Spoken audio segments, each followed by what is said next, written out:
excited. It's an honor to be honest, and it's our first ever award, and especially since it's an audience award. I'm very pleased because our platform is focused on the audience, so it's very nice to have this confirmation that we managed to cater to the needs of our audience. Yeah, I can imagine. Congratulations. Thanks. And how did you get started? So how do you think that you reached this point? Well, I mean, it's in my head it was pretty simple. Like 6 years ago, we started. We saw this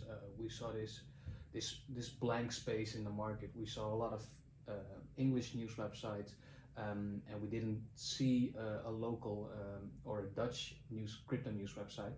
So we jumped into that in that blank space, and then we just worked our butts off. We just started writing, and at first you write for little to no audience, and then it steadily grew, and then during the bull market we really grew in size as well. Nice. So now you're taking care of most of the Dutch market, right? Yeah. And how do you feel that the Dutch community is responding to the Web3 ecosystem? Well, I think pretty well. I mean, you do see a lot of, as I mentioned in the talks, you do see a lot of tourists, right? So when the prices go up, you see tourists, and then prices go down, and they leave again. Then again, there's even in the bear market, we noticed that there's a core audience that really sticks to crypto and blockchain, interested in very diverse projects, and that core audience just stayed with us. Yeah. And why did you decide to start with crypto and blockchain? What did you see? What's the value in it? Well, for me, the value is it's predominantly the decentralized part, where you can take ownership of a lot of things that you do not necessarily have actual ownership of right now. When you're talking about money, for instance. I like to do things my way, and I want to have a say in what I have and what I do, and this aspect of blockchain really appealed to me. Yeah. Nice. And I saw that you also joined as a media partner in different events. Yeah. So what's your approach to events? Do you usually like to do articles, or also organize like side webinars? What is your best way to keep the people informed? Well, up until now we've done mostly articles, and that's the way we sort of prefer to do it at this very moment. It's close to home, right? So it's articles we've been writing since the very beginning, so it feels very natural for us to report in that way to our audience.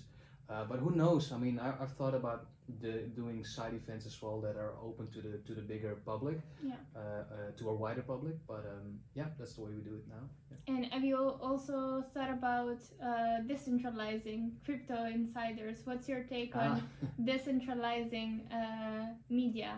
I don't know. I mean, I've never thought about it actually. We've never looked at the options. Okay. I know there's ways to sort of decentralize your company and share ownership with different stakeholders. Never thought about it, but it might be something for the future. Yeah. Okay, interesting.